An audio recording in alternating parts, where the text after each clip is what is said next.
There's three words that describe this weekend. Philly is unrivaled. I got the juice, I play for hours. Coldest thing running, unlimited power. Doing my thing. Something that was really cool about Philly being unrivaled was the vibe that I could see from the fans. Like, I've seen a lot of posts about how Unrivaled is pretty lit, but you kind of got to be there. And then the way they have the camera set, you just really don't see everything that's going on. But with Philly, man, and the crowd extending into the court, because you have a smaller court because it's not a regulation court, so there's more people. And it just looks so live. Like, I don't know. It looks so lit. I wish I could have gone. That's one of those things that's kind of on my bucket list, is to go to a big event like that. And man, it was just, like we said, Philly's unrivaled, and they everybody showed up, showed out, and said, what do y'all want to say now? If ratings down, why are we sold out? Why are we all out here? But enough about that. Philly was truly unrivaled because Marina said, I am your gladiator. Is this your hero? This your defending champ? For all to see. On top of the fact that, Kali Copper, come home, all her family's in attendance, and she's just out there, BTA, just, take that. But it's hard to beat a team when they're hitting so many threes like they're hitting. Marina was getting anything she wanted. I want to know, because I don't really remember what she shot for that game, but the fact that she was just coming off of picks, just heat checking every single time, was absolutely freaking insane for 47 points. She went 18 for 28 and hit 10 for 15 threes. That is nuts in a bucket, because I don't understand. But the bigger problem is that the Rose keep losing. Like, the Hive started it off, but they keep getting smacked. I mean, you got to get stops. What I really wanted to see was that with the Owls being without Aaliyah Edwards, one that already said that, Marina had to go off because she didn't have her running mate that has been scoring all these points with her. So she had to get off anyway. But Timmy, she's done well for spot minutes, depending on teams and stuff like that, but like, she's been getting beat up. She's a backup in Unrivaled. She's not a starter. And Shakira was getting whatever she wants. She barely missed any shots, but because they could not stop Marina, she was just on one. You couldn't go to Shakira and have her dominate the game, because that's a way they could have won. But what are you going to do? And then the fact that not only could you not go to the 2 and continue to score on the inside, you needed to keep up with some kind of threes. This is another game where Lexi and Azare were left on the bench. I don't know. You got to talk about it. You got to talk about the fact that Kalia, since she's been playing, they haven't won really anything but one game, which was against the Phantom. And then Chelsea still had to score 34 points or something like that. And so we have to come back and look at the fact that since she's come back, they've been losing. And then because she's come back, some people aren't getting the playing time that they were getting, and those people affect the games. Lexi Hall, if you know ball, she won't appear on the stat sheet all the time. She does sometimes. Obviously, we talked about last week the effect she has on the offensive rebounds and things like that, but just her effort. Like, she came in, and the first 30 seconds she was on the floor, she was in the mix to knock a ball out of bounds and getting in between picks and stuff like that, and just causing disruptive behavior, which is what you want from a glue person. But you can't subject a glue person to 6 to 8 points a game. Like, give me 10, 11 minutes, 12 minutes max, and just sprinkle her in through each quarter, depending on how the game's going. But like, and I get it, you have to score, you got to get some scoring going, and she's not really averaging a lot of points, but I just think she's too valuable to not play her. So it's really feels like they're shooting themselves in the foot with how they're doing these rotations. Some people are saying that Ka should come off the bench, but even if she comes off the bench, you can't do Mono Ginobili in that she comes off the bench but still plays 20 something minutes. Like, you just can't do that. Another thing that I've noticed with them as well is that Chelsea, she hasn't really scored heavy. Like, every time they lose, she's not scoring heavy. Like, she hasn't done that since the Hive game, which again was Ka's first game back since this streak started. I mean, so, and when she crosses that 30-point line again, they win, and that's what happened against the Phantom. So, and I said in the beginning of the season, you know, when I saw the first two games, you really hope that Chelsea doesn't have to backpack to win, because when she does, things like this happen where, you know, she doesn't score 30 points and they lose. You know, she scores in the 20s and stuff, and they won when she scored 20 one time, and they lost by 2. Or, excuse me, they won by 2. So, I mean, take with that what you want, you know. She scored 23, I believe. Yeah, 23, because I was just looking at it. And they won by 2 against the Vinyl. Whereas, you know, anything else outside of that, anytime she's scoring 20-something or less than 20, you know, they're losing. So they're going to have to figure some stuff out, or they're going to end up not repeating. It's crazy to watch them proceed the way that they have been, going down, down, down. And I've also created a group of players that can get shifty, and you can tell that they have bag work, you know, more than other people, but they just can't finish. And I've talked about Ray Burrell before.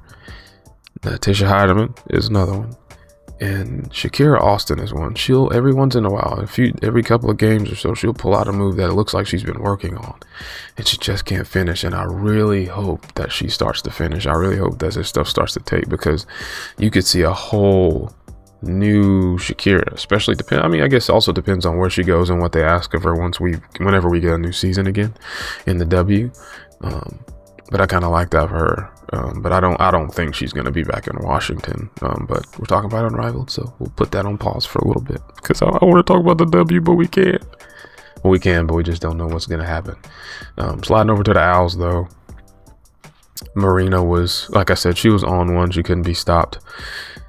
But boy, oh boy, when they came back from Philly, everybody was slugging it out. Not just them, but like every team that went to Philly came back and they looked just gassed. Everybody was tired from the traveling and the playing and stuff like that, especially the effort that Marina had to put in. She could barely hit the 3.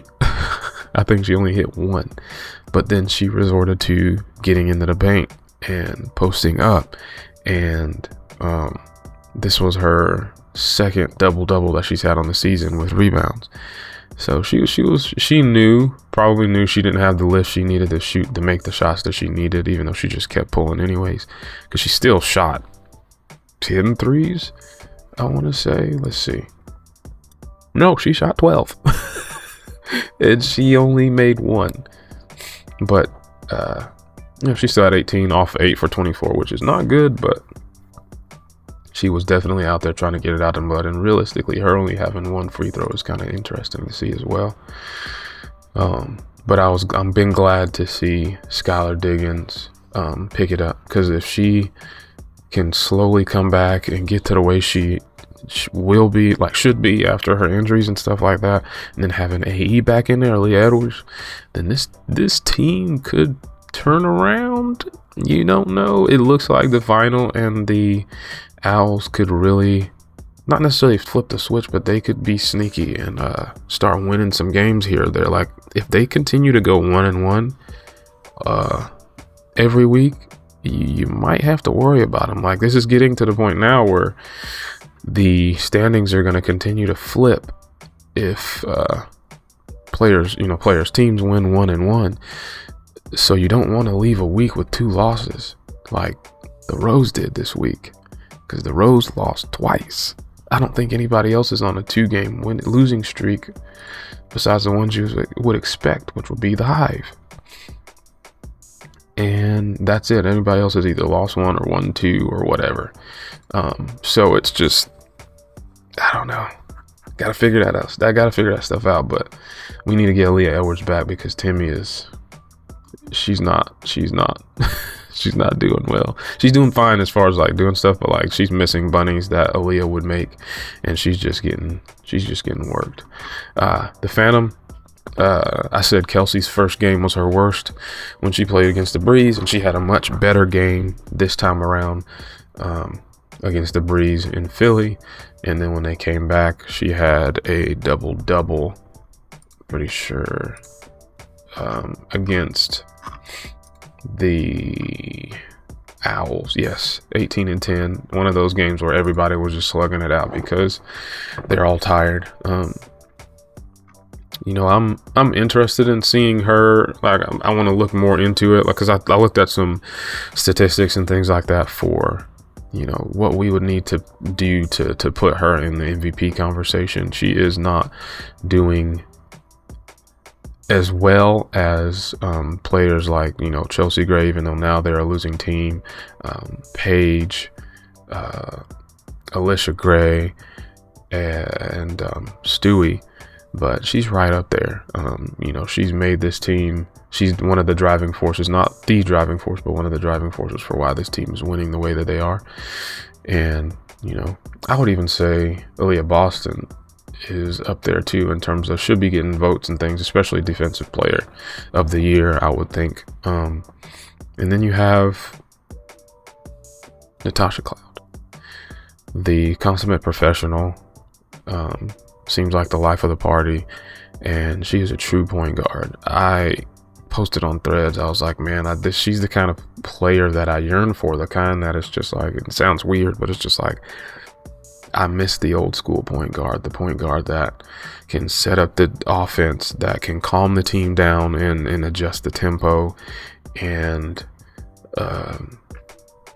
can make shots and play defense. Like, y'all don't understand, like, this kind of stuff. Like, as a basketball nerd, like, I'm watching her in transition, and the way she plays defense, like, a lot of people get caught on when they switch their hips, right? So when they turn their hips for when they open up to try to get in front of a player that's driving, she moves her hips so well. She has such great footwork on defense, and I just don't think people understand how great she is. Like, she's not, like I always say with some players like this, the numbers don't show it most of the time, and without advanced analytics, which I don't have, and I don't have the time to try to figure out, you just can't see it like on a box score or on a stat sheet or something like that. You have to watch with your eyes, Chico.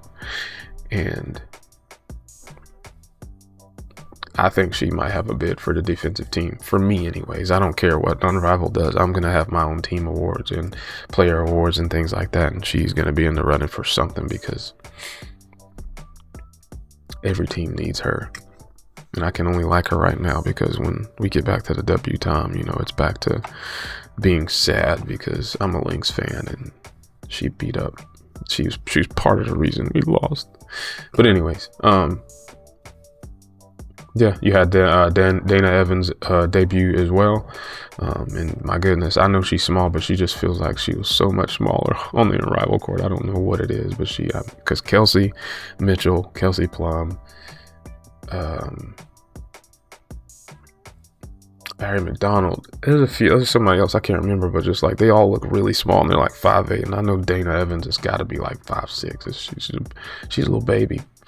The Breeze, I said the last episode that I think Brink, she needs to work on being more of a stretch big, and she had looked so much better not trying to dive into the paint all the time. Maybe it's more because the nose has been giving her issues in terms of people popping it and stuff like that, but her shooting mid-range shots and shooting threes, she just looks so much better. She was hitting it. She has a good stroke.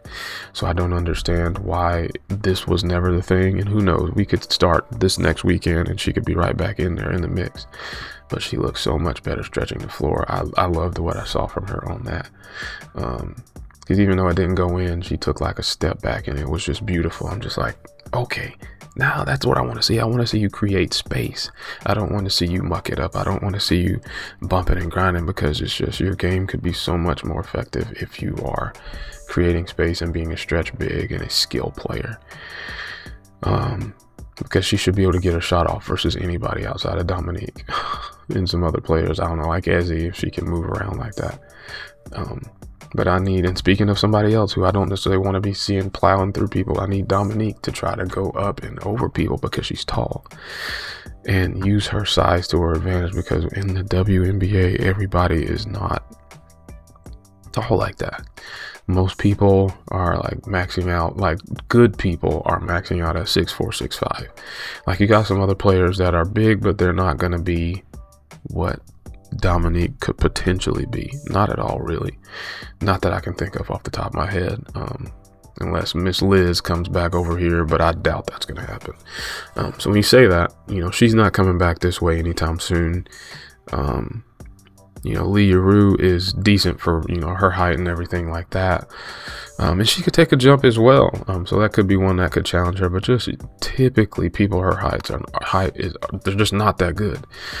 So I want to see her go up and over people. I want her to use skill. I wish she would get in the gym with somebody who could teach her something unguardable, like a hook shot, or, because not necessarily that drop the off shoulder, and then spin around and do the one-legged, fade shot. I love the shot, don't get me wrong, but like, everybody's doing it. So find something that they're not going to think, because if everybody's doing it, then that means everybody's either working together or working with the same trainers or whatever. It's like, almost like when people go to work with Akeem and now everybody's out here. It's like, okay, I know what you're going to do.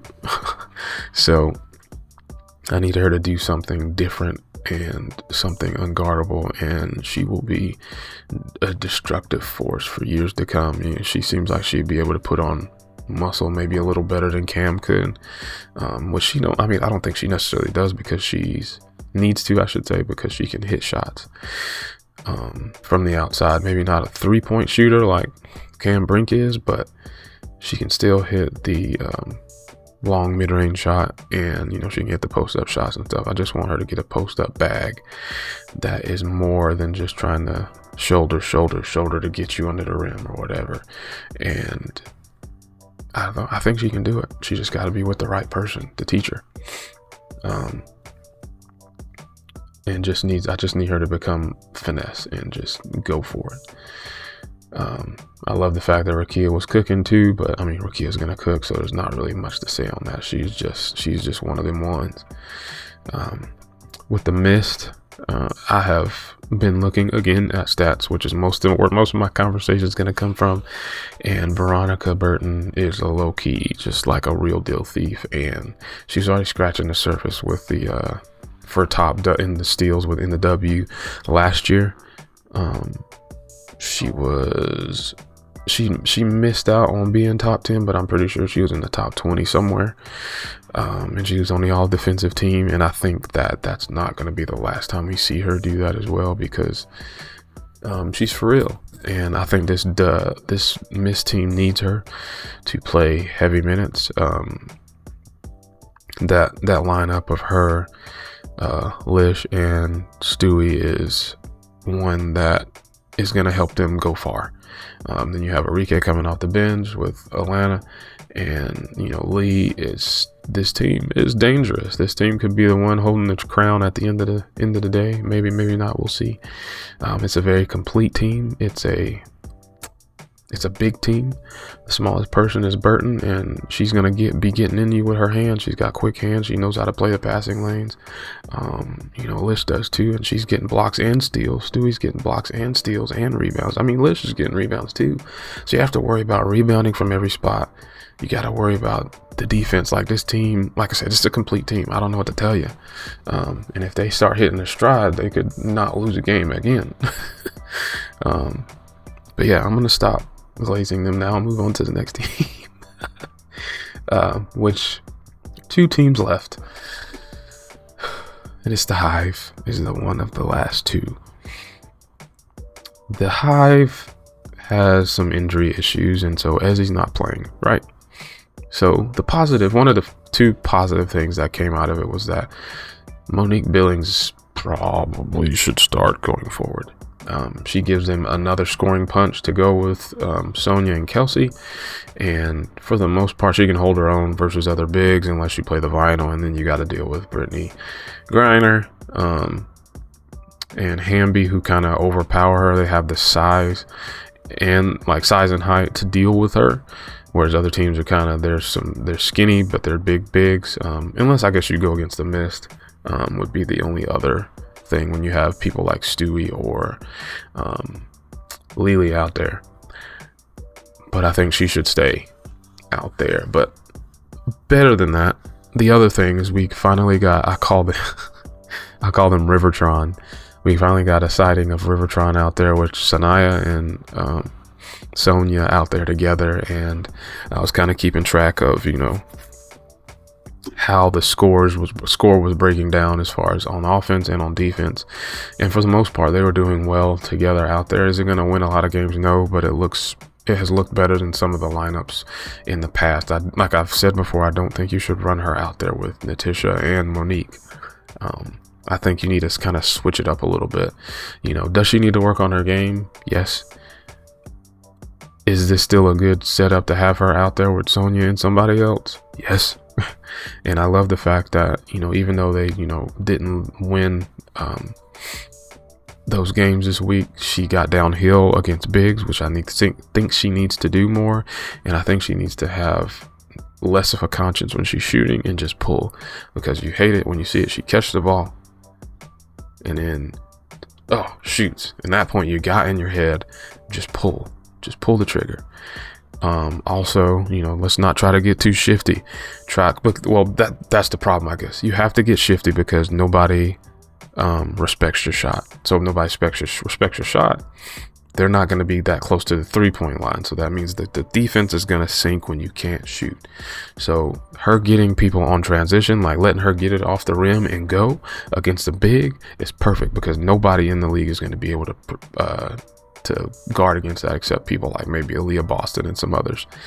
But when it comes to the half court is when she's going to struggle, unless you give her short screens in the mid range. But she has to get she needs to run like a play where she gets it at the top of the key, gets it on the wing, elbow, wherever, and just goes full head of steam and makes like 1-2 move and then set the screen, and then she's right there. And then if nothing is there coming off the screen, right as like I'm looking at the basket or looking at maybe trying to draw a foul or something, you can kick it out to somebody at the 3, which could be potentially Sonya or Kelsey or somebody else who can shoot.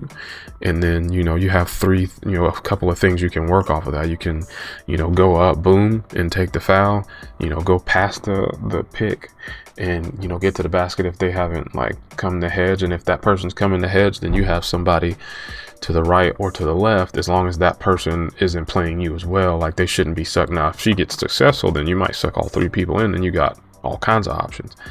But at least one other person is probably going to hedge if there's a pick going, so somebody else is open. But they have to see that, they have to know that, they have to be able to use her with her strength. But I can't wait to see the young cats and how they grow on this team. The Rivertron is my favorite duo in Unrivaled as far as the youngins go. Everybody loves the Breeze, but I like what these guys have over here on the Hive, even though this team, like everybody said, is just built just bad. Big body bad for no reason. And then you have my Laces. My Laces feel like an evil team. I'm a fan of the Yankees. Feels like the Yankees. You haven't bought a bunch of players like the Yankees and all this other stuff, but it just feels like an evil empire type team. It feels like the Spurs back in the day, where it's not like Tim Duncan's one of the greatest of all time, but it still feels like one of those teams that doesn't have like a super uber face of the league type player, but they just all do their role and do it well, and they play quietly. In a sense, there's a quiet dominance about it. And, I'm not a huge fan of Alyssa Thomas, and I'm not really a huge fan of Sykes either. But this team is like, doesn't seem like a popular team, but we only lost one game. So I don't know, it feels weird being a fan of the Laces, but at the same time we're winning and we're beating people and doing it with defense, because again, this team has the biggest point differential in the whole league, and the Phantom are right behind them with like 3 points behind us as far as point differential, and then there's it's a decent gap after that. So we are definitely winning with defense while scoring well. We're not the highest scoring team in the league, I don't believe, but we're getting it off defense and rebounding and playing well as a unit and everybody doing their part. I love to see how we are giving more time to Nas as well as Maddie, because we need them to play well. We need them to play well in order for this team to be successful. Now, you can say that about any team, but they give us a whole new dynamic where some teams, other players that are at that not necessarily three, that are at that 4, 5, 6 spots, like the 3 coming off the bench aren't as strong as these guys. And even Canada, she's hurt right now, but like, if Maddie can find her shot, which is such a weird shot and she has such a hitch into it, but if they can get her open and get her making shots constantly, then it's gonna be trouble. If Nas continues to hit shots, and she's similar to Sanaya in that she needs to get people going downhill, and they're a little more afraid of her shot too, so she has more room to play, and then she can get past them. But again, she's like a power forward or a small forward with like none of the small forward ability, so she doesn't have the handle to maybe kind of sort of break somebody down. So there's some issue there, but she still does so much well. I love her. She's one of my favorite players in the W anyways, without Unrivaled. I just love the way she plays. There's some her and the Ryan, two Atlanta Dream players that I just really like. I can't be an Atlanta Dream fan, but I do like those two a lot. But I can't wait to see how everybody does as they continue to grow throughout the season. And maybe it might be the Laces that take it all. It's gonna be, if I had to call my shot right now, I would say it will be between the Laces and the Mist. Not just because they're at the top, but just because of how they play. The Phantom are sneaky, and the Breeze are not necessarily sneaky. They're here for everybody to see. But I feel like it's going to be between those 4, unless somehow the vinyl just completely turn up. And that's not out of the realm of possibility. I think they are a team that should be able to get it done as built, but there's just something not clicking. And then, like we said, we don't know what's going on with the Rose. We think we know.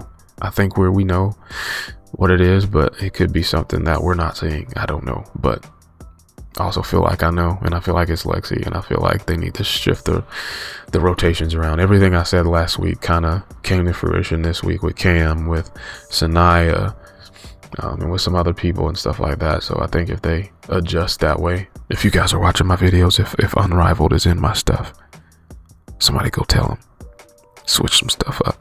I can give some advice. I watch a lot of basketball. But that's all for me. After this video, I'm probably going to do a video where I just kind of go through and make my picks for the 1-on-1 tournament and matching everybody up, which I'm assuming it's, since they're doing 1 through 8 and doing 4 based on position and I guess size and stuff like that, because it looks like they put all the small guards together, the kind of big guards together, the forwards, and then the bigs. And they're doing the 1 through 8. So 1 plays 8, 2 plays 7, 3 plays 6, and 4 plays 5. I'm guessing. I don't remember necessarily how all this stuff went last year because I didn't really watch this part of it last year. I watched sort of the end because I was just working a lot and I just couldn't see it, and I wasn't keeping up with it like I am now. But yeah, I think that's how it is. I'm pretty sure, and I will try to do it live and have, me on the screen while I'm making the picks and kind of talking through them. So we'll probably record that later and then get that out to you guys, and then we'll see what happens once all the voting is done and what the bracket looks like. But until then, I'll talk to y'all later. Y'all have a good one. Peace.